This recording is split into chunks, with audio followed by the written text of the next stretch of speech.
আজ আমরা আলোচনা শুরু করছি ইনশাআল্লাহ তাআলা ৯৭ নম্বর সূরা দিয়ে। এই সূরার নাম সূরাতুল কদর। এটা হলো শক্তির রাত, ভাগ্য নির্ধারণের রাত বা মহামূল্যবান রাত। কদরের অনেকগুলো সম্ভাব্য অনুবাদ রয়েছে। আজ রাত এই সূরা নিয়ে আলোচনা করার উপযুক্ত সময়, যেহেতু আমরা রমজানের শেষ ১০ দিনে প্রবেশ করেছি। আমাদের ঐতিহ্যে এই রাত নিয়ে অসংখ্য অভিমত পাওয়া যায়। কেউ কেউ গণনা করে দেখেছেন ৪০-এর মতো অভিমত রয়েছে। আমার কাছে ব্যাপারটা মজার মনে হয়েছে, কারণ রাত হতে পারে সর্বোচ্চ ৩০টি, আর কোনটি সেই রাত তা নিয়ে মত রয়েছে ৪০টি। এ ব্যাপারে অন্যরা অভিমত গণনা করেছেন। ইমাম রাজি ৯টি অভিমত গণনা করেছেন। কেউ কেউ এমনকি এই অভিমত ব্যক্ত করেছেন যে এটি ৩০তম রাত বা ২৯তম রাত অথবা ২৩তম, ২১তম, ২৭তম রাত ইত্যাদি ইত্যাদি। কোনটি সেই রাত আজ আমি তা নিয়ে কথা বলতে যাচ্ছি না, কারণ এত সব অভিমত এবং প্রবণতা নিয়ে অধ্যয়ন করার পর সম্ভাব্য এই রাত নিয়ে আমার কাছে মনে হয়েছে যে এই রাত হলো শেষ ১০ রাতের যে কোনো একটি। এটি সবচেয়ে গ্রহণযোগ্য অভিমত। আর এই রাতের ব্যাপারে আমার দৃষ্টিভঙ্গি হওয়া উচিত এরকম, প্রতি বছর এই রাতের তারিখ পরিবর্তিত হয়। যে কোনো একটি রাতকে নির্ধারণ করে নেবেন না, এটি একটি চলমান লক্ষ্য। সুতরাং প্রতি বছর এটি খুঁজে পেতে চেষ্টা করুন। এর সপক্ষে প্রমাণ হলো হাদিসে এই রাতের কিছু চিহ্ন বর্ণনা করা হয়েছে। এর থেকে কয়েকটি আমি আপনাদের সামনে আলোচনা করব। ওই রাতে কী খোঁজ করতে হবে তা কোনো কোনো হাদিসে বলা হয়েছে। যেমন সাহাবারা স্বপ্নে দেখেছেন, এমনকি আজকের দিনেও কোনো কোনো বিশ্বাসী স্বপ্ন দেখে বুঝতে পারেন কোনটি সেই রাত। এটা ইলহামের মতো একটা ব্যাপার। এটা এমন নয় যে স্বপ্নে দেখে তিনি সবার জন্য অনলাইনে ঘোষণা করে দিবেন। এটা মূলত তার নিজের জন্য। তিনি বুঝতে পারেন এটাই সেই রাত। অস্বাভাবিক এক প্রশান্তি, নিস্তব্ধতা তারা অনুভব করেন। সময় এলে আমি কিছু হাদিস বর্ণনা করব আপনাদের নিকট ইনশাআল্লাহ, সেই রাতের অনুভূতিটা কেমন হয় ইত্যাদি ইত্যাদি। কিন্তু এর থেকে আসলে ১০০% নিশ্চিত হতে পারবেন না। অ্যান্টার্কটিকার মানুষ তো আর কদরের রাতের নিদর্শন হিসেবে ঠান্ডা বাতাস অনুভব করবে না এবং বলবে না, ও এটাই লাইলাতুল কদর। এমনটা করতে যাচ্ছে না। মানুষ বিভিন্ন ধরনের জলবায়ুতে বাস করে। যেমন যেমন স্কটল্যান্ডে যারা বাস করে, সেখানকার জলবায়ু প্রধানত মেঘাচ্ছন্ন।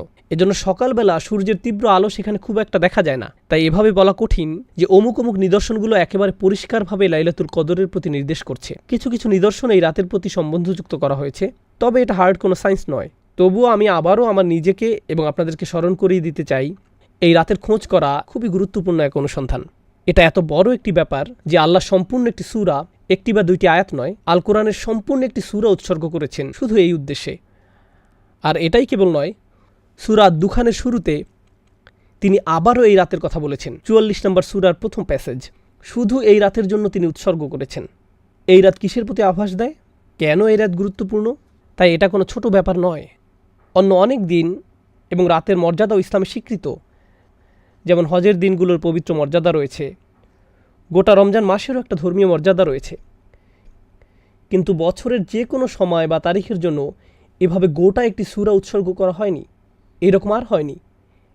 এই ব্যাপারে কেবল আরেকটি সূরার কথা আমার মনে পড়ে, যা একটা নির্দিষ্ট সময়ের জন্য উৎসর্গ করা হয়েছে, সূরাতুল জুমআ। সেক্ষেত্রে সম্পূর্ণ সূরা এই উদ্দেশ্যে উৎসর্গ করা হয়নি, শুধু শেষের কয়েকটি আয়াত ৯, ১০ এবং ১১। সূরার বাকি অংশ অন্য বিষয় নিয়ে, যা শুক্রবারের নামাজের দিকে নিয়ে যায়। কদরের বিষয়টি অনন্য। এই ব্যাপারটা আমাদের মাথায় রাখা প্রয়োজন। আমরা যেহেতু এই রাতগুলো শুরু করতে যাচ্ছি, আমি দোয়া করি আল্লাহ আজ্জা ওয়া জাল্লা যেন আমাদেরকে সুযোগ, শক্তি, উৎসাহ, আন্তরিকতা, খাঁটি অশ্রু দান করেন, যার মাধ্যমে এই সময়ে আমরা আল্লাহর ক্ষমা লাভ করতে পারি। ওকে, তো আল্লাহ আজ্জা ওয়া জাল্লা শুরু করছেন এই বলে, ইন্না আনজালনাহু ফি লাইলাতুল কদর, নিশ্চয়ই আমি এটা নাজিল করেছি লাইলাতুল কদরে। লক্ষ্য করুন, পূর্বের সূরাতে সূরার আলোকে জিবরাইল আলাইহিস সালাম প্রথম ওহী নিয়ে এসেছিলেন, কিন্তু আল্লাহ এই সমীকরণ থেকে জিবরাইল আলাইহিস সালামকে দূর করে দিলেন। যেন এমনটি বলা হচ্ছে, হ্যাঁ জিবরিল এসেছে, কিন্তু কথাগুলো আমার নিজের, আমি এই ওহী পাঠিয়েছি। তিনি নিজে ক্রেডিট নিচ্ছেন এবং এই কদরের রাতের ব্যাপারটা আরও সরাসরিভাবে বললেন। এভাবে বলেননি যে আমি আমার দূত জিবরিলকে তোমার নিকট পাঠিয়েছি, বরং বলেছেন নিশ্চয়ই আমি এটি নাজিল করেছি। এর মাঝে হু এর প্রতি লক্ষ্য করুন। ইন্না আনজালনাহু, কুরআন নাজিল করেছি বলার পরিবর্তে বলা হয় আমি এটি নাজিল করেছি। আরবি ব্যাকরণের ভাষায় এর নাম দমিরে সান। অন্য কথায় যখন বলেন এটি, তার মানে কিছু একটা যা মানুষ আগে থেকেই জানে। যেমন আপনাদের সাথে বাক্যালাপ করার সময় জিজ্ঞেস করলাম, আপনারা কি এটা দেখেছেন? হয় আপনাদের কোনো ধারণাই নেই আমি কী নিয়ে কথা বলছি, চোখ ঘুরিয়ে জিজ্ঞেস করলেন আমাদের কী দেখার কথা, অথবা দুজনেই ক্রিকেট ম্যাচ দেখেছিলেন কিংবা উভয়ে ফুটবল খেলা দেখেছিলেন। তাই আমি যখন জিজ্ঞেস করলাম, ইয়েস দেখেছি, দারুণ হয়েছে, কেউ এখানে খেলা বা ম্যাচের কথা উল্লেখ করেনি। উভয় বলছে এটা, কারণ বিষয়টা আমাদের মাথায় আছে। যখন আল্লাহ বলছেন ইন্না আনজালনা হু, আমি এটা নাজিল করেছি, এর দ্বারা ইঙ্গিত করছে যে কোরআন অবতীর্ণ হওয়াকালে ব্যাপারটা সবার মাথায় ছিল। কুরআন তখন বিস্ময়কর এক ব্যাপার হয়ে দাঁড়িয়েছিল। যখন কেউ বলেছিল, তুমি কি এটা শুনেছ? এমন কথা শুনলে মক্কার মানুষরা কুরআন ছাড়া আর অন্য কিছুর কথা ভাবতে পারে না। কবিতা, ছন্দ বা কোনো গল্পের কথা তাদের মাথায় আসতো না, এমনকি শত্রুদের মাথায়ও না। কুরআন গোটা শহরে ছড়িয়ে পড়েছিল। তাই আল্লাহ যখন বলছেন এটি, তখন বিশ্বাসী অবিশ্বাসী সবাই বুঝতে পেরেছিল এখানে এটি বলতে কোরআনকে বোঝানো হয়েছে। বিষয়টা কোরআনের আভিজাত্য এবং শক্তিমত্তার তারিফ করছে, যে কোরআনের নামও উল্লেখ করার প্রয়োজন পড়ছে না। মানুষ এমনিতেই বুঝতে পারছে কি নিয়ে কথা বলা হচ্ছে। তাহলে ধারণাটি এর মাঝে এসে গেছে, ইন্না আনজালনাহু, আমি এটা নাজিল করেছি। ইন্না আনজালনাহু এর ব্যাখ্যায় ইবনে আব্বাস রাদিয়াল্লাহু তাআলা আনহু থেকে আরেকটি আকর্ষণীয় মত পাওয়া যায়। মতটি হলো খুবই চমৎকার। আল্লাহ আয্যা ওয়া জাল্লা সম্পূর্ণ কোরআন অবতীর্ণ করেন। আল্লাহ আয্যা ওয়া জাল্লা সপ্তম আকাশ থেকে প্রথম আকাশে এক রাতে, এই কদরের রাতে, তারপর প্রথম আকাশ থেকে দীর্ঘ 23 বছরে অল্প অল্প করে রাসূলুল্লাহ সাল্লাল্লাহু আলাইহি সাল্লামের উপর অবতীর্ণ করা হয়। সুতরাং ওহী এসেছে দুই পর্যায়ে। ইনজাল অর্থাৎ সম্পূর্ণ ওহী অবতীর্ণ হয় সপ্তম আকাশ থেকে প্রথম আকাশে এক রাতে, এরপর 23 বছরে অল্প অল্প করে পৃথিবীতে নাজিল হয়। আর এই অভিমতটি ইবনে আব্বাস রাদিয়াল্লাহু তাআলা আনহুর উপর আরোপ করা হয়। স্কলাররা বিশ্বাস করেন তিনি এটা রাসূলুল্লাহ সাল্লাল্লাহু আলাইহি সাল্লামের কাছ থেকে শিখেছেন। এর কারণ হলো, একজন সাহাবী হিসেবে ইবনে আব্বাস রাদিয়াল্লাহু তাআলা আনহুর পক্ষে সপ্তম বা প্রথম আকাশে কি হচ্ছে তা জানা সম্ভব নয়। এগুলো অদৃশ্য জগতের ব্যাপার। এই অদৃশ্য জগতের ব্যাপারে তার পক্ষে আত্মবিশ্বাসের সঙ্গে মন্তব্য করা একমাত্র তখনই সম্ভব যখন তিনি এগুলো রাসূলুল্লাহ সাল্লাল্লাহু আলাইহি সাল্লাম থেকে জেনে থাকবেন। অন্যথায় তিনি অদৃশ্য জগৎ সম্পর্কে এরকম মন্তব্য করার দুঃসাহস দেখাতেন না। অদৃশ্য জগৎ নিয়ে আত্মবিশ্বাসের সঙ্গে একমাত্র কথা বলতে পারেন রাসূলুল্লাহ সাল্লাল্লাহু আলাইহি সাল্লাম, যাকে অদৃশ্য জগৎ সম্পর্কে জানানো হয়েছিল। যদি কোনো সাহাবী অদৃশ্য জগৎ নিয়ে কথা বলেন, বিশেষ করে ইবনে আব্বাস রাদিয়াল্লাহু তাআলা আনহুর মতো জ্ঞানী সাহাবীর ক্ষেত্রে, তাহলে আমাদের বিশ্বাস যে তিনি সেটা রাসূলুল্লাহ সাল্লাল্লাহু আলাইহি সাল্লামের কাছ থেকে শিখেছেন। তিনি হয়তো সরাসরি রাসূল সাল্লাল্লাহু আলাইহি সাল্লামকে উদ্ধৃত করছেন না, বরং তার নিজের মতো করে বলেছেন। এজন্য এ ধরনের বর্ণনাকে বলা হয় মারফু, অর্থাৎ এই জ্ঞান রাসূল সাল্লাল্লাহু আলাইহি সাল্লামের কাছ থেকে অর্জন করা হয়েছে। এই সূরার প্রথম আয়াতটি কিভাবে ব্যাখ্যা করা হবে, এই নিয়ে আরেকটি অভিমত পাওয়া যায়। এটাকে এমনভাবে ব্যাখ্যা করা যায়, আমি কদরের রাতে এটি পাঠানো শুরু করেছি, অর্থাৎ মহানবী সাল্লাল্লাহু আলাইহি সাল্লামের প্রতি কোরআন অবতীর্ণ হওয়া শুরু করে এই রাতে। কেউ কেউ যুক্তি দেখান, এখানে হু আগের সূরা ইকরা বিইসমি রাব্বিকাল্লাযী, এটা হলো আল্লাযী খলাক, সেই ওহী আমি কদরের রাতে নাজিল করেছি। তাহলে এটি ওইটার প্রতি ইঙ্গিত করছে। এই সূরা অধ্যয়নকালে গুরুত্বহীন আরেকটি অভিমত পাওয়া গেছে। এটা আসলে তেমন কোনো বিষয় না, তারপরেও আমি একাডেমিক উদ্দেশ্যে তা উল্লেখ করছি। কেউ কেউ এই অভিমত ব্যক্ত করেছেন যে এই লাইলাতুল কদর রমজান মাসের প্রতি নির্দেশ করছে না, এটা শাবান মাসের মধ্যরাতের প্রতি নির্দেশ করছে। কারণ কয়েকটি বর্ণনা আয়েশা রাদিয়াল্লাহু তাআলা আনহার প্রতি আরোপ করা হয়, যেখানে তিনি শাবান মাসের ফজিলতের কথা উল্লেখ করেছেন। একে লাইলাতুল মুবারাকাও বলা হয়। তাই তারা এই অভিমত ব্যক্ত করেছেন যে সম্ভবত এটি রমজান মাসের কথা বলছে না, এটা শাবান মাসের মধ্যরাত সম্পর্কে বলছে। কিন্তু এই অভিমতটি সরাসরি বাতিল করে দেয়া হয়েছে। এর বহু কারণ আছে, আমি শুধু একটি কারণ বলছি। আল্লাহ সুস্পষ্টভাবে কুরআন সম্পর্কে বলেছেন, শাহরু রমাদান আল্লাযী উনজিলা ফীহিল কুরআন, রমজান মাস, এই মাসেই কুরআন অবতীর্ণ করা হয়েছে। রমজান মাসের প্রতিটি রাত কুরআন অবতীর্ণের মাসের অন্তর্গত।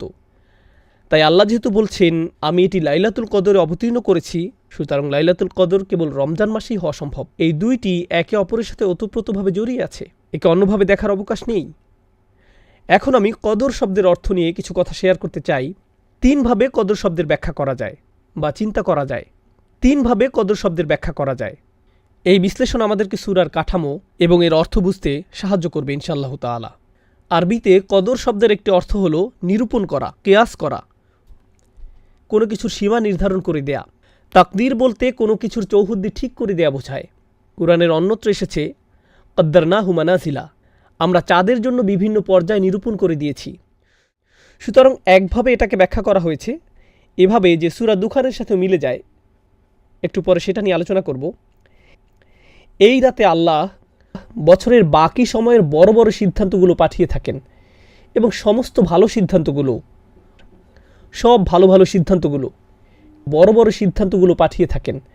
কে কি অর্জন করবে, কে কোন ধরনের সুখ সমৃদ্ধি লাভ করবে, কোন কোন বাচ্চা জন্মগ্রহণ করবে, কোন কোন বিবাহ সংঘটিত হবে, কোন কোন ভালো বা খারাপ ঘটনা ঘটবে, কে কে ইসলাম গ্রহণ করবে, কে শান্তিতে মারা যাবে, যাই হোক না কেন, এই সমস্ত সিদ্ধান্তগুলো আল্লাহ এর সবই জানেন। কিন্তু ফেরেশতারা এই রাত থেকে এগুলোর বাস্তবায়ন শুরু করে।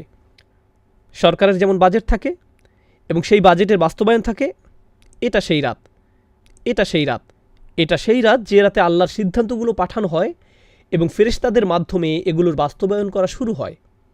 এটা হলো লাইলাতুল কদরের একটি অর্থ। এর আলোকে আমি সূরাতুদ দুখান থেকে কয়েকটি আয়াত পড়ছি।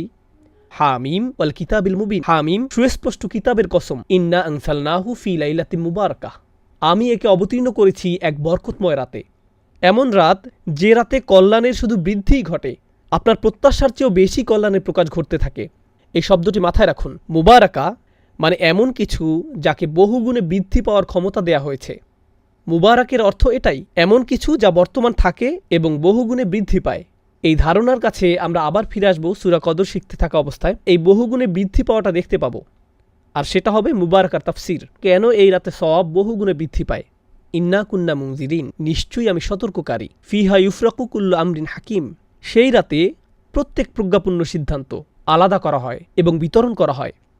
আল্লাহ বলছেন এই রাত সিদ্ধান্ত নেয়ার রাত।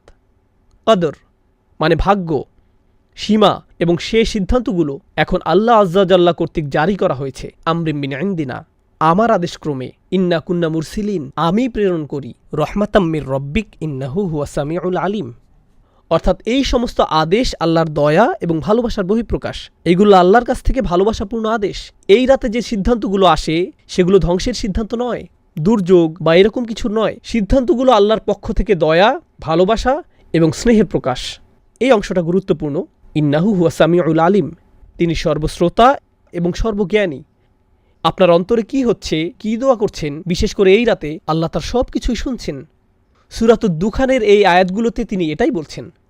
আমাদের মনে এই সম্পর্কে কোনো দ্বিধা থাকা যাবে না। রব্বিস সামাওয়াতি ওয়াল আরদ ওয়া মা বাইনাহুমা ইন কুনতুম মুকিনিন, যিনি আসমানসমূহ, জমিন এবং এ দুয়ের মধ্যবর্তী সব কিছুর রব, যদি তোমরা দৃঢ় বিশ্বাস পোষণকারী হও। কদরের দ্বিতীয় অর্থ হল মানাজিল বা শারাফ, আভিজাত্য, সম্মান। এই রাত্রি ব্যাপক সম্মানের।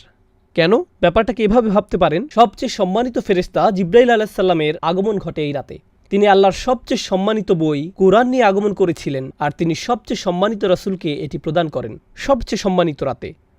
অতএব এই সবগুলো সম্মান এবং গৌরব এসে একত্রিত হয় লাইলাতুল কদরে।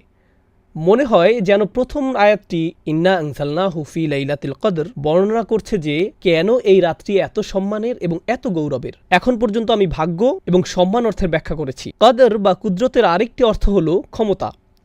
সুতরাং এই রাতে আমাদের আল্লাহর ক্ষমতার উপর পরিপূর্ণ বিশ্বাস থাকা উচিত যে তিনি সব কিছু পরিবর্তনের ক্ষমতা রাখেন। আমাদের ভাগ্য পরিবর্তনের ক্ষমতা রাখেন, আমাদের আচরণ পরিবর্তনের ক্ষমতা রাখেন, বিভিন্ন কার্যাবলী সম্পাদনের ক্ষমতা দান করেন। কারণ এই রাতকে আল্লাহ বরকতময় করেছেন অস্বাভাবিক শক্তি দিয়ে। এই রাতটি আল্লাহর অলৌকিক ক্ষমতা প্রকাশের রাত। মানব জাতিকে শুরু থেকে বিস্ময়কর সকল মিরাকল প্রদান করার পর আল কোরআন প্রদান করা হয় এই রাতে, আল্লাহর সবচেয়ে শক্তিশালী কালাম। তাই আমাদের আরও বিশ্বাস থাকা উচিত আল্লাহ যে অলৌকিকভাবে আমাদের দোয়ার জবাব প্রদান করেন অন্য যে কোনো রাতের চেয়ে। আরও একটি বিরল অভিমত আমি পেয়েছি, খুবই ইন্টারেস্টিং, আর তা হলো কদর দ্বারা ভিড় করা বোঝায় বা কোনো কিছু যখন সংকুচিত হয়ে পড়ে। এই অর্থটা আমরা সূরাতুল ফজরেও দেখেছি, ওয়া আম্মা ইযা মাবতালাহু ফাকাদার আলাইহি রিজকাহ, এবং যখন তাকে পরীক্ষা করা হয় অথবা রিজিক সংকুচিত করে দেন। এখানে কবদ এর পরিবর্তে কদর ব্যবহার করা হয়েছে। তাই কেউ কেউ বলছেন এই রাতে এত বেশি ফেরেশতার আগমন ঘটে যে এ ব্যাপারে একটা হাদিসও আছে, কিভাবে ফেরেশতারা পৃথিবীর মোট বালুকণার চেয়েও বেশি পরিমাণে এই রাতে অবতরণ করেন। এখান থেকে ইঙ্গিত পাওয়া যায় অন্য কোনো কারণে এই ফেরেশতারা পৃথিবীতে নামেন না। পৃথিবীতে অনেক ফেরেশতা এমনিতে আছেন, কিন্তু এই রাতে তিনি অনেক বেশি ফেরেশতা পাঠিয়ে থাকেন যাদের আসলে আকাশে থাকার কথা। এই পৃথিবীতে তারা আগমন করেন শুধু এই রাতের জন্য। তিনি সারা পৃথিবী জুড়ে এত বেশি পরিমাণে ফেরেশতা পাঠান যে ফেরেশতাদের ভিড় জমে যায়, শয়তানি শক্তির জন্য কোনো জায়গা আর অবশিষ্ট থাকে না। আমি যে 4টি অর্থ আপনাদের নিকট উপস্থাপন করলাম এর মধ্যে অবশ্যই সবচেয়ে বেশিবার উল্লেখিত অর্থটি সূরাতুদ দুখানের আলোকে। তা হলো এই রাতটি ভাগ্য নির্ধারণের রাত। এই রাতে বছরের অবশিষ্ট সময়ে কি কি হবে তার সিদ্ধান্তগুলো নেওয়া হয়। এখন মানবজাতির জন্য আল্লাহর সবচেয়ে মহান সিদ্ধান্ত, যা ছিল সর্বশেষ কিতাব নাজিল, সেটাও এই রাতের অংশ। এখন ফায়াম্বাগি আন তুআদ্দা লাইলাতুল কদরে ঈদা নুজুলিল কুরআন। এখন এ ব্যাপারে সাধারণ বিষয়, যাক্কিরহুম বি আইয়ামিল্লাহ, মানুষকে আল্লাহর দিনসমূহ স্মরণ করিয়ে দিন। আল্লাহর দিনগুলোর মাঝে এক্ষেত্রে রাত সবচেয়ে মূল্যবান রাত হলো কোরআনের রাত, অর্থাৎ লাইলাতুল কদর।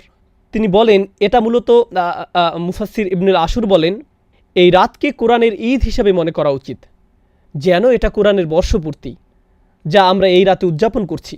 এখন ওমা আদরাকা মা লাইলাতুল কদর, শবে কদর সম্বন্ধে আপনি কি জানেন? ক্ষমতা প্রদর্শনের রাত, ভাগ্যের রাত, সিদ্ধান্ত গ্রহণের রাত।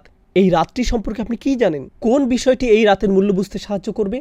এই প্রশ্ন করার মাধ্যমে আল্লাহ বলছেন, আমি এখন আপনাকে বলতে যাচ্ছি লাইলাতুল কদরের প্রধান কোন বিষয়টি আপনার জেনে রাখা উচিত, যে মূল ব্যাপারটি আপনার আত্মস্থ করা দরকার, যেন তোমরা এই রাতের মূল্য দিতে পারো, যেন এমন কারো মতো না হয়ে পড়ো যে এই রাতের সুযোগ কাজে লাগায় না। আলোচনা চালিয়ে যাওয়ার পূর্বে একটা কথা বলতে চাই, কোনটি সেই রাত আমরা সেটা জানি না। এর পিছনে কিছু বিজ্ঞতা আপনাদের সাথে শেয়ার করতে চাই, যা বিশেষ করে ইমাম রাজি এবং অন্যান্যরা বলেছেন। আল্লাহ কেন আমাদেরকে রাত্রি নির্দিষ্ট করে জানালেন না? এমন একটি বর্ণনাও আছে যে রাসূল সাল্লাল্লাহু আলাইহি সাল্লাম রাত্রির কথা মনে করলেন, কিন্তু এরপর তাকে ভুলিয়ে দেওয়া হয়। ইমাম রাজি ব্যাপারটাকে রাসূল সাল্লাল্লাহু আলাইহি সাল্লামের জীবনের আরেকটি ঘটনার সাথে তুলনা করেন। এক ব্যক্তি ঘুমাচ্ছিল, রাসূল সাল্লাল্লাহু আলাইহি সাল্লাম আলী রাদিয়াল্লাহু তাআলা আনহুকে বললেন লোকটিকে নামাজ পড়ার জন্য জাগিয়ে দিতে। তো আলী রাদিয়াল্লাহু তাআলা আনহু লোকটির কাছে গিয়ে তাকে নামাজের জন্য জাগিয়ে দিলেন। আলী তখন জিজ্ঞেস করলেন, সাধারণত আপনি নিজেই এই ধরনের কাজ করতে পছন্দ করেন, আপনি আমাকে কেন করতে বললেন? আমি সব সময় দেখেছি ভালো কাজ করার কোনো সুযোগ দেখলে অন্য কাউকে বলার পূর্বে আপনি নিজেই তা করেন। আমি কৌতূহলী, আপনি এই কাজ কেন আমাকে দিয়ে করালেন? তখন তিনি বললেন, যদি আমি তাকে জাগাতাম আর সে অলসতা প্রদর্শন করত, সে আমার কথা না শুনে আমাকে ঘুমের ঘরে সরিয়ে দিত, তখন সেটা কুফরি হয়ে যেত। সে যদি তোমার প্রতি বিরক্তি প্রকাশ করত, তাহলে প্রমাণ হতো সে শুধু অলস। সে যদি আমার কথা না শুনত, তাহলে সেটা অনেক বড় একটা ব্যাপার হতো। ও আলামু আন্না ফীকুম রাসূলুল্লাহ, এই ব্যাপারটা মাথায় রেখে চিন্তা করুন, আমরা যদি জানতাম আজ লাইলাতুল কদর কিন্তু আমরা মিস করলাম, তখন এটা হবে বিশাল এক অপরাধ। গোটা একটা সূরা নাজিল হবার পর যে এই রাতের মর্যাদা কত বেশি, কিন্তু ইমানদার ব্যক্তি যদি এমন করে, ধুর আজ ভালো লাগছে না, তখন সেটা হতো ভয়ঙ্কর এক অপরাধ। কারণ এই রাতের মর্যাদা যেমন বিশাল, তেমনি একে ভুলে যাওয়া বিশাল অপরাধ। এটা আসলে আল্লাহর দয়া যে তিনি সেই দরজা উন্মুক্ত করেননি, তিনি বলেননি এটা হলো সেই রাত, আর কোনো সমস্যা নেই। আল্লাহ আমাদেরকে তাদের অন্তর্ভুক্ত করুন যারা বিনয়ের সাথে এই রাতের অনুসন্ধান করে এবং খুঁজে পায়। যাই হোক, এখন লাইলাতুল কদরের প্রথম উপকারিতা, লাইলাতুল কদরি খৈরুম মিন আলফি শাহর। শবে কদর হল 1000 মাস অপেক্ষা শ্রেষ্ঠ। কেউ কেউ এই 1000 মাসকে আক্ষরিক অর্থেই নিয়েছেন এবং গণনা করে বের করেছেন 1000 মাস সমান সমান 83 বছর 4 মাস। সুতরাং আজকে যদি শবে কদর হয় আর আপনি ফজরের নামাজ আদায় করেন, তাহলে আপনি 83 বছরের জন্য ছুটি নিতে পারেন। না না, এমনটা নয়। এই আয়াতের অর্থ এটা নয়। এই আয়াতের অর্থ এটা নয়।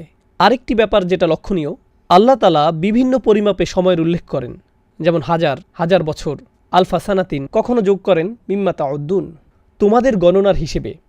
অন্য কথায় এই আয়াতে এই অর্থটাও এখানে সুপ্ত আছে যে তোমাদের গণনার হিসেবে 1000 মাস থেকেও এই রাত উত্তম। 80 বছরের কিছু বেশি মূলত একজন স্বাভাবিক মানুষের আয়ুষ্কাল। সুতরাং আল্লাহ বলছেন যে তোমাদের গণনার হিসেবে এই রাতটি গোটা একটি জীবনকালের চেয়ে উত্তম। এই রাতটি কাজে লাগাও, তাহলে তুমি গোটা একটি জীবনকাল কাজে লাগালে। সুবহানাল্লাহ। আমরা এখানে বাৎসরিক এই বছর থেকে পরের বছর পর্যন্ত সিদ্ধান্তগুলো নিয়ে ভাবছি, আর আল্লাহ আজ্জা জাল্লা যেন বলছেন, হ্যাঁ, এই রাতটি এতটাই অভিজাত এবং শক্তিশালী যে এই রাতটি তোমাদের বাকি জিন্দেগির গতিপথ ঠিক করে দিতে পারে।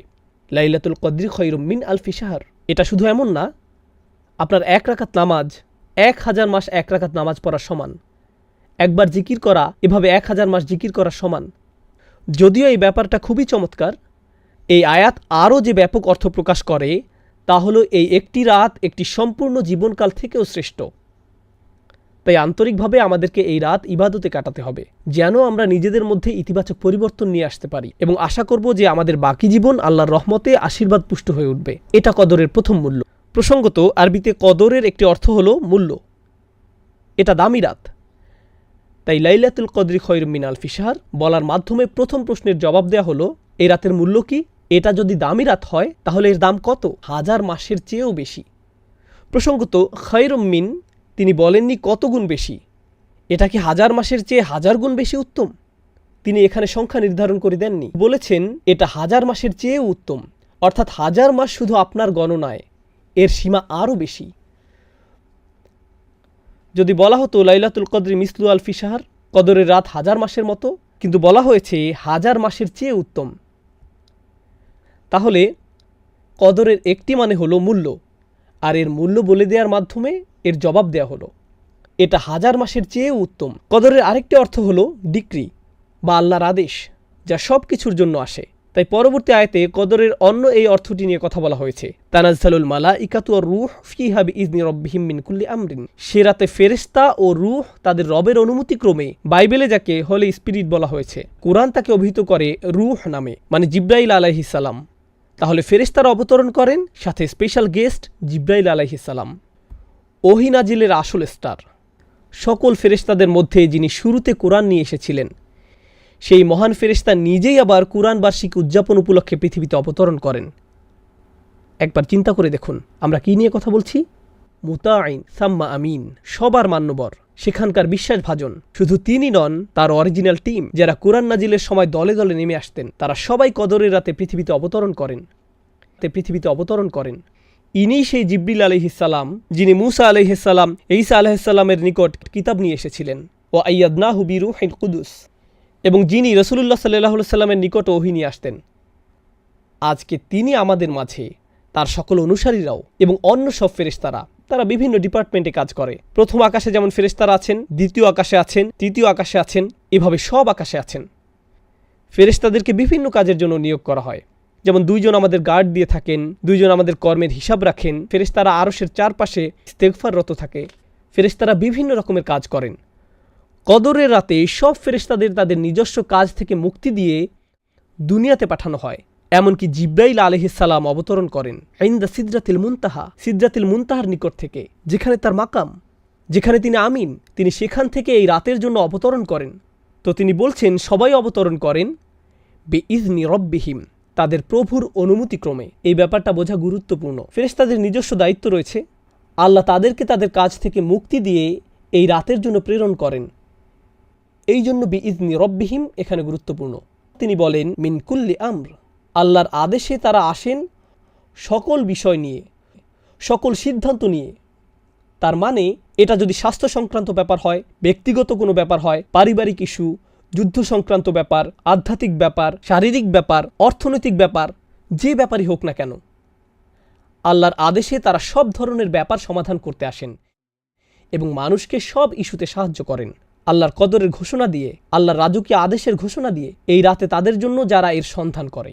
তাহলে ফেরেশতারা আমাদের চারপাশে ভেসে বেড়ান, আমাদের সকল স্থান প্লাবিত করে ফেলেন। তারা আমাদেরকে তাই দিতে প্রস্তুত যা আল্লাহ আমাদের জন্য লিখে রেখেছেন। এটাই হলো তানাজ্জালুল মালাইকাতু ওয়ার রূহ ফিহা বিইজনি রাব্বিহিম মিন কুল্লি আমরিন। প্রসঙ্গত এই আয়াতের বর্তমান কাল নির্দেশ করে এমনটা যে শুধু প্রথমবার হয়েছিল তা নয়, অর্থাৎ যেবার কুরআন নাজিল হয়েছিল এমনটি ঘটতেই থাকে। কারণ এই প্রশ্নটি বিভিন্ন তাফসীরে উত্থাপন করা হয়েছিল, লাইলাতুল কদর কি শুধু একবারের জন্য, নাকি এটি প্রতি বছর ঘটবে? প্রতি বছর কি এভাবে ফেরেশতারা অবতরণ করবে? আল্লাহ এখানে বলেননি ফেরেশতারা অবতরণ করেছিল, বরং তিনি বলেছেন তারা অবতরণ করে, মানে এটি একটি চলমান প্রক্রিয়া। আল্লাহ এই উপহারটি মানবজাতিকে প্রতি বছর প্রদান করেন। So ومعنى بإذن ربهم أن هذا التنزيل كرامة أكرم الله بها المسلمين بأن أنزل لهم في تلك الليلة جماعات من الملائكة وفيهم أشرفهم। দলে দলে ফেরেশতারা অবতরণ করেন, এটি মুসলমানদের প্রতি আল্লাহর একটি উপহার। কথা বলছিলাম বিইজনি রাব্বিহিম মিন কুল্লি আমর নিয়ে। কিছু কিছু তাফসীরকারক আরও বলেছেন তারা আল্লাহর আদেশের হেফাজত করে। আল্লাহ তার নির্দেশ জারি করেছেন, এখন ফেরেশতারা নিশ্চিত করবেন যে এই নির্দেশগুলো বাস্তবায়িত হয়েছে। এখন দ্রুত শেষ আয়াত নিয়ে কথা বলবো। আমরা এই আয়াত প্রবেশ করার পর দেখব আল্লাহ আযজা ওয়া জাল্লা কদরের আরেকটি অর্থ এখানে প্রদান করেছেন, সীমা নির্ধারণ করা। কদ জাআলাল্লাহু লিকুল্লি শাইইন কদর, আল্লাহ সব কিছুর জন্য একটি পরিমাণ স্থির করে রেখেছেন। যদি খেয়াল করেন তাহলে দেখবেন প্রথম উত্তর ছিল লাইলাতুল কদরের মূল্য নিয়ে, দ্বিতীয় উত্তর ছিল লাইলাতুল কদরের আদেশ জারি নিয়ে, তৃতীয় উত্তর হলো লাইলাতুল কদরের সীমা নিয়ে। সীমা মানে এই রাত কতক্ষণ পর্যন্ত থাকে, এটাও কদরের আরেকটি অর্থ। আমাকে এমনকি আপনাদের নিকট এই সূরার গঠন বিন্যাস উপস্থাপনও করতে হবে না। এই প্রশ্ন করার পর প্রতিটি আয়াত কদর সম্পর্কে, ইন্না আনজালনাহু ফি লাইলাতুল কদর ওয়া মা আদরাকা মা লাইলাতুল কদর, প্রতিটি আয়াত অনন্য কিছু তথ্য দিচ্ছে। আবার বলছি, একটি আয়াতের মূল্য নিয়ে যা 1000 মাসের চেয়ে উত্তম, একটি আয়াত ভাগ্য নির্ধারণ নিয়ে, এটাও কদরের অর্থ, আরেকটি আয়াত সীমা নিয়ে। আর সীমা নিয়ে এই আয়াতটি আমার নিকট খুবই মনোমুগ্ধকর, সালামুন হিয়া হাত্তা মাতলা আইল ফাজর। আমি শুরু করব এই অনন্য বৈশিষ্ট্য নিয়ে। মাতলা অর্থ ফজরের উদয়, একেবারে ভোরের সময় নয়। ফজরের উদয় মানে সূর্য ইতোমধ্যে উদয় হয়ে যাচ্ছে। অন্য কথায় আল্লাহ এত দয়ালু, এতই মহান এবং এই রাতে এতই উদার যে জানেন তো আমাদের সাহারির সময় শেষ হয়ে যায় অন্ধকার থাকতেই, যখন দ্বিতীয় ফজরের আগমন ঘটে। লাইলাতুল কদরের ক্ষেত্রে কিন্তু লাইলাতুল কদরের ক্ষেত্রে এই নিয়ম নয়। লাইলাতুল কদর আলো দেখা পর্যন্ত চলতে থাকে। তিনি এর সময় বাড়িয়ে দিয়েছেন, তিনি এর মূল্য বাড়িয়ে দিয়েছেন মাতলাইল ফজর। তাহলে এর সীমা অন্য কোনো রাতের মতো নয়। আল্লাহ ভোরবেলার সময়টাকেও রাতের অংশ হিসেবে গণনা করছেন। এটা লাইলাতুল কদরের অনুপম একটি উপহার যে আল্লাহ আজ্জা জাল্লা এর সময়সীমাকে আমাদের জন্য বৃদ্ধি করেছেন। এখানে বলছেন সালামুন হিয়া। আপনারা যারা আরবির সাথে কিছুটা পরিচিত তারা জানেন যে সাধারণ নিয়মে হওয়ার কথা হিয়া সালামুন, মুবতাদা এবং খবর হিয়া সালামুন, কিন্তু তিনি এই ক্রম উল্টো করে বললেন সালামুন হিয়া। এর ফলে যা হয়, والسلام مصدر أو اسم مصدر معناه السلامة। এর ফলে তিনি এক ধরনের ইখতিসাস তৈরি করলেন। এই রাতের মতো কোনো শান্তি নেই। কোনো রাত এমন নেই যার এই রাতের মতো শান্তি আছে। এটাই সালামুন হিয়া। কোনো রাতের শান্তি এই রাতের মতো নয়, কোনো রাতের শান্তি এই রাতের মতো নয়। একটা কথা মনে পড়েছে, আমি আবার সালামুন হিয়ার আলোচনায় ফিরে আসব। আমাদের সালাফদের কাছে মজার কিছু ব্যাখ্যা পাওয়া গেছে। অন্যরা হাস্যকর ভেবে এগুলো পুরোপুরি বাতিল করে দিয়েছেন, কিন্তু আমি ভাবলাম অভিমতগুলো বেশ মজার, তাই আপনাদের সাথে শেয়ার করছি। কেউ কেউ মনে করেন লাইলাতুল কদর রমজানের ২৭ তারিখে। তারা গণনা করলেন ইন্না প্রথম শব্দ, আংজালনাহু দ্বিতীয় শব্দ, ফি তৃতীয় শব্দ, যখন আসলো হিয়া মানে এটা, এই হিয়া ২৭ নম্বর শব্দ। তাই তারা বললেন ওহো কদরের রাত তো পেয়ে গেলাম। এভাবে ২৭তম রাতের উৎপত্তি। কিছু কিছু মানুষ এই একভাবে ২৭তম রাতের ধারণা বের করেছেন। অন্য আরেকটি নিয়মও আছে মজার। কেউ কেউ এটাকে ইবনে আব্বাস রাদিয়াল্লাহু তাআলা আনহুর প্রতি আরোপ করেন, কিন্তু আমি অতটা নিশ্চিত নই। লাইলাতুল কদর এই শব্দদ্বয় ৯টি অক্ষর দিয়ে গঠিত। এই শব্দগুলোতে ৯টি অক্ষর রয়েছে, আর এটা ৩ বার এসেছে। ইন্না আনজালনাহু ফি লাইলাতুল কদর, ওমা আদরাকা মা লাইলাতুল কদর, লাইলাতুল কদরি খায়রুম মিন আলফি শাহর। ৯কে ৩ দিয়ে গুণ করলে ২৭ পাওয়া যায়। এই তো পেয়ে গেলাম ২৭তম রাত, ঝামেলা শেষ। এগুলো সবই হাস্যকর, এর সাথে কোনো কিছুর কোনো সম্পর্ক নেই, কিন্তু ভাবলাম এগুলো উল্লেখ করি। হিয়ার আলোচনায় পৌঁছার পর মনে হলো ও কদরের রাত তো পেয়ে গেছি। চলুন সালাম শব্দটি বোঝার চেষ্টা করি, কারণ সমগ্র সূরায় এই শব্দটি বেশ গুরুগম্ভীর। এক দৃষ্টিতে বললে ২টি শব্দ এই সূরায় বেশ প্রভাব বিস্তার করেছে। কদর, খাইর। প্রতি আয়াতেই একটি মূল শব্দ আছে। প্রথম মূল শব্দ কদর, দ্বিতীয় মূল শব্দ খাইর, খায়রুম মিন আলফি শাহর, তৃতীয় মূল শব্দ হলো আমর, মিন কুল্লি আমর, এবং সর্বশেষ মূল শব্দ হলো সালাম। এই সবগুলো দিন শেষে কোনো না কোনোভাবে কদরের সাথে সম্পর্কযুক্ত। প্রথমে কদর নিজে উত্তম, এরপর আল্লাহর আদেশসমূহ, নির্ধারিত ভাগ্য, এবং সবশেষে শান্তি। সালাম আমাদের জানাচ্ছে এই রাতে যত কিছু ঘটে তার কোনোটাই ধ্বংসের জন্য নয়, শাস্তির জন্য নয়, কোনো কিছু মৃত্যুর জন্য নয়। সকল আয়োজন মানুষকে শান্তি, নিরাপত্তা, আরাম ইত্যাদি দেওয়ার জন্য। কুরআনে সালাম শব্দটির ব্যবহার জানা গুরুত্বপূর্ণ। এটি আল্লাহর একটি নাম, আল মুহাইমিন, কুদ্দুসুস সালামুল মুমিনুল মুহাইমিন। তো সালাম হলো আল্লাহ আজ্জা জাল্লার একটি নাম। একইভাবে জান্নাতকে বলা হয় দারুস সালাম। জান্নাতের একটি নাম হলো শান্তির নিবাস। তাহলে এটা আল্লাহর একটি নাম, এটা জান্নাতের একটি নাম দারুস সালাম। ফুসিলাস সালাম বিল খাইর। আবার কোনো কিছু যখন ভয়ানক অনিরাপদ, যেমন আগুন, এর থেকে সকল বিপদ দূর করা দরকার। যেমন ইব্রাহিম আলাইহিসসালামের ক্ষেত্রে কুনি বারদান ওয়া সালামান, তুমি ইব্রাহিমের উপর শীতল ও শান্তিদায়ক হয়ে যাও, শান্তিপূর্ণ হয়ে যাও। এই আয়াতে ভাষার ব্যবহারে উল্লেখযোগ্য সূক্ষ্মতা রয়েছে।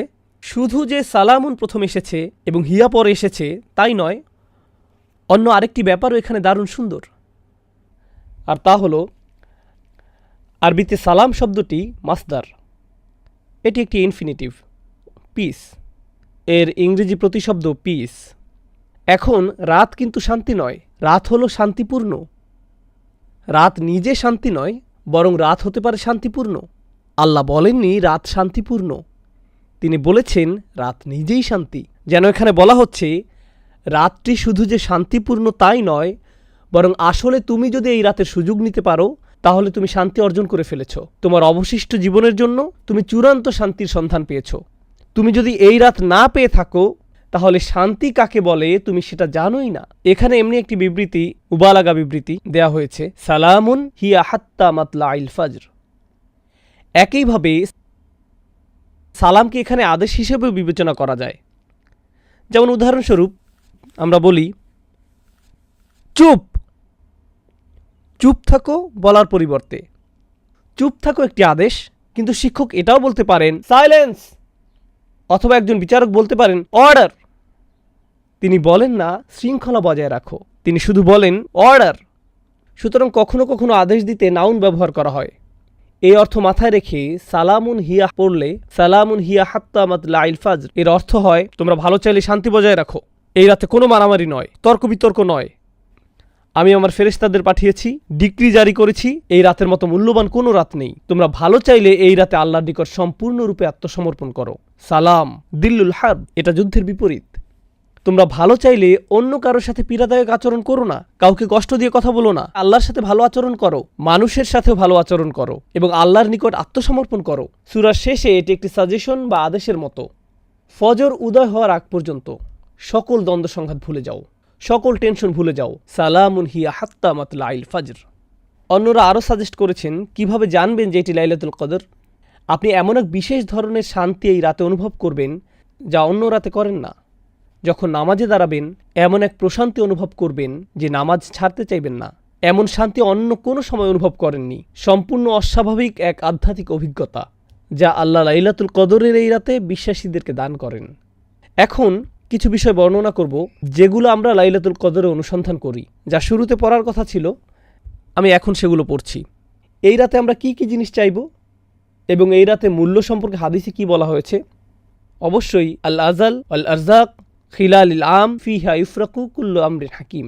আমাদের সীমা, আল্লাহর কাছে ফেরার পূর্বে আমাদের জীবনকাল, আমাদের সকল রিজিক, এই সব কিছু সম্পর্কে এই রাতে ডিক্রি জারি করা হয়। ফেরেশতারা অবতরণ করেন। কি নিয়ে অবতরণ করেন? বিল খাইরি ওয়াল বারাকাতি ওয়ার রহমাতি ওয়াল মাগফিরাহ। তারা অবতরণ করেন সকল কল্যাণ নিয়ে, বারাকাহ নিয়ে, আল্লাহর দয়া এবং তার ক্ষমা নিয়ে।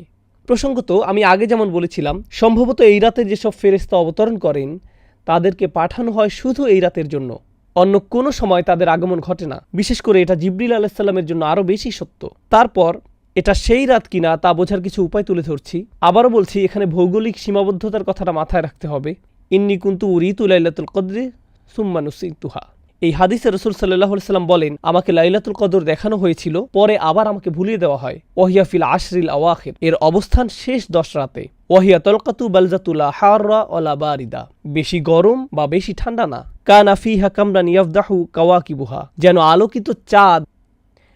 আলোকিত চাঁদ নক্ষত্রগুলোকে আড়াল করে আছে। এই রাতে শয়তান বের হতে পারে না। হাত্তা ইয়াখরুজু ফাজরুহা, অর্থাৎ ফজর পর্যন্ত কোনো শয়তান বের হতে পারে না। আত-তামানিনা, যেমন বলি সালামুন হিয়া হাত্তা মাতলাইল ফাজর, ফজর উদয় হওয়া পর্যন্ত শান্তি, ফজর পর্যন্ত শান্তি।